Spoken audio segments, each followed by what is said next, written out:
Good morning students. प्रज्ञा विद्यालय की तरफ से ऑनलाइन क्लासेज में आपका स्वागत है।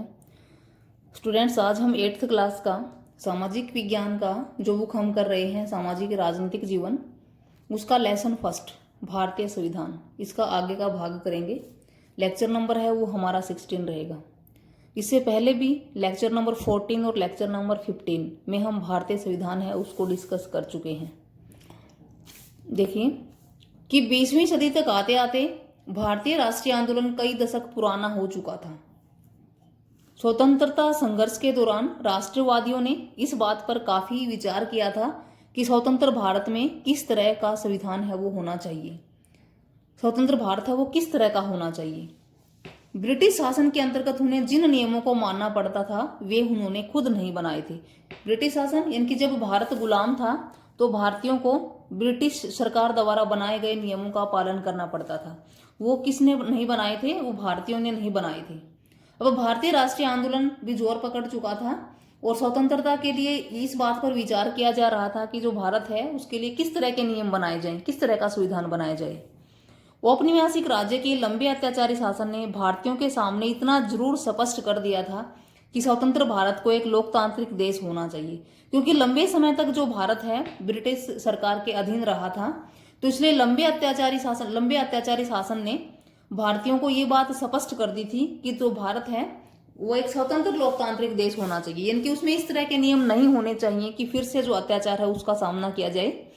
उसमें प्रत्येक नागरिक को समान माना जाएगा और सभी को सरकार में हिस्सेदारी का अधिकार होगा, क्योंकि ब्रिटिश शासन में तो इस तरह के कोई अधिकार नहीं थे। तो जब भारत आजाद हो गया था तो इनकी ये मानना था कि इस तरह का संविधान बनाया जाए कि सभी नागरिक उसमें समान समझे जाएं, किसी के साथ अन्याय या कोई भेदभाव ना हो, सभी को सरकार में हिस्सेदारी का अधिकार हो।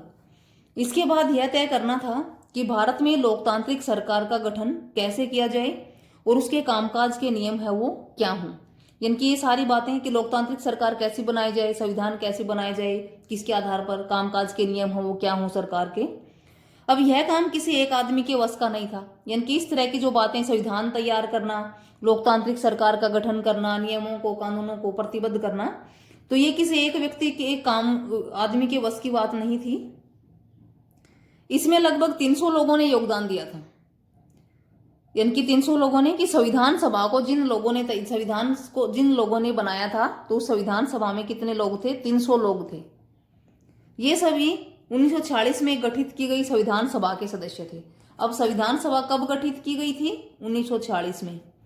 और संविधान सभा के सदस्य कौन थे? ये 300 लोग। कितने सदस्य थे संविधान सभा में? 300।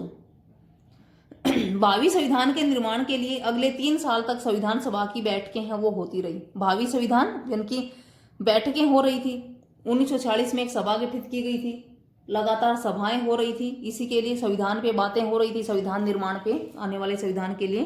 तो अगले 3 साल तक संविधान सभा की बैठकें होती रही, लगातार चर्चाएं होती रही कि संविधान में किन नियमों को डाला जाए, किन को नहीं। संविधान सभा के सदस्यों के सामने एक जिम्मेदारी थी कि हमारे देश में कई समुदाय थे, न तो भाषा एक थी, न धर्म और न ही संस्कृति। अब संविधान सभा के जो लोग हैं लगातार चर्चाएं इसलिए कर रहे थे ताकि कोई है किसी भी अधिकार से वंचित ना हो, सबको समानता का अधिकार है दिया जाए। क्योंकि हमारे भारत देश में एक समस्या क्या थी? न तो सबकी भाषा एक थी, न सबका धर्म एक था, न ही सबकी संस्कृति एक थी। सब समुदाय हैं वो अलग अलग थे। तो सभी को ध्यान में रख के जो संविधान के नियम हैं वो तैयार किए जाते। वैसे भी जब संविधान लिखा जा रहा था तब हमारा देश एक बड़ी उथल पुथल से गुजर रहा था। कि जब संविधान लिखा जा रहा था तो हमारे देश में एक बड़ी समस्या चल रही थी। कौन सी थी वो? भारत और पाकिस्तान का बंटवारा लगभग तय हो चुका था। कि भारत और पाकिस्तान के बंटवारे की जो समस्या थी वो बड़ी समस्या थी। कुछ रियासतें तय नहीं कर पा रही थी कि उनका भविष्य क्या होगा, कि कुछ रियासतें हैं उनको पता ही नहीं था कि वो पाकिस्तान में जाएंगे या फिर भारत में रहेंगे, उनका भविष्य है वो क्या होगा। तो इस तरह की समस्याएं थी और वे किधर जाएंगी। जनता की सामाजिक आर्थिक स्थिति थी वो भयानक थी, क्योंकि लंबे समय तक ब्रिटिश शासन के अधीन रहे थे, तो आर्थिक स्थिति भी अच्छी नहीं थी और सामाजिक स्थिति भी अच्छी नहीं थी। अब इतने वर्षों तक गुलाम रहने के बाद जो भारत और पाकिस्तान के बंटवारे की समस्या थी ये भी भयंकर थी, तो आर्थिक सामाजिक स्थिति है वो अच्छी नहीं थी।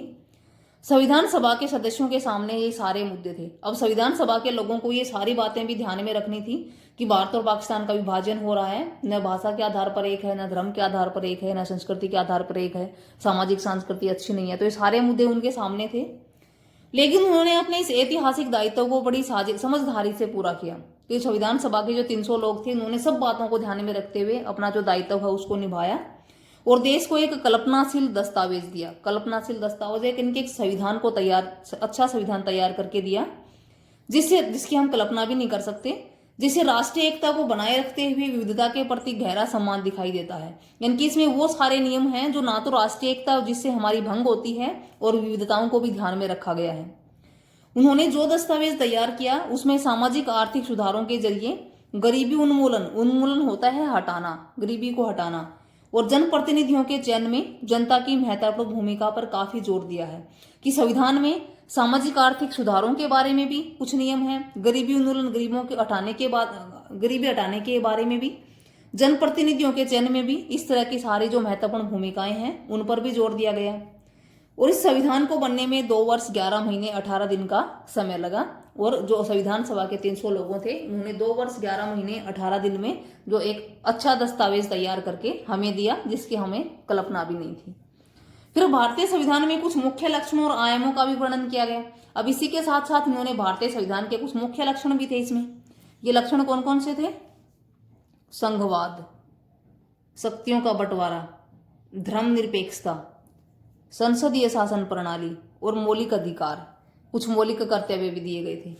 कि संविधान जो सभा है उसमें हमारा जो संविधान था उसके मेन लक्षण ये भी थे कि उसमें संघवाद भी, शक्तियों के बंटवारे के बारे में भी, धर्मनिरपेक्षता के बारे में भी कि भारत एक धर्मनिरपेक्ष देश है, किसी भी धर्म को नहीं मानता है, संसदीय शासन प्रणाली के बारे में भी, और मौलिक अधिकारों का भी उल्लेख है। जो 6 हमारे मौलिक अधिकार हैं उनका भी जो हमारा जो संविधान है उसमें उल्लेख किया गया है। Thank you students. जो लक्षण है इनका जो डिस्क्रिप्शन है, वर्णन है, वो हम अगले जो वीडियो है उसमें करेंगे। इसी के साथ ही आपका जो होमवर्क है वो क्या रहेगा, जो आपको फेयर नोटबुक में राइट एंड लर्न करना है। सबसे पहले तो है शब्द संकलन। जैसे भारतीय राष्ट्रीय आंदोलन, क्या है भारतीय राष्ट्रीय आंदोलन?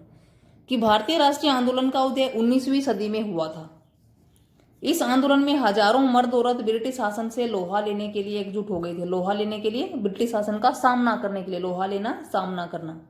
यह आंदोलन 1947 में भारत की आजादी के रूप में परिणत हुआ, बदल गया। कि एक प्रकार का आंदोलन था 19वीं सदी में, और इसमें जो लोग थे वो इकट्ठे हुए। उन्होंने ब्रिटिश शासन के प्रति, ब्रिटिश शासन का सामना करने के लिए वो तैयार थे, और इसका परिणाम क्या रहा कि हमें आजादी प्राप्त हो गई।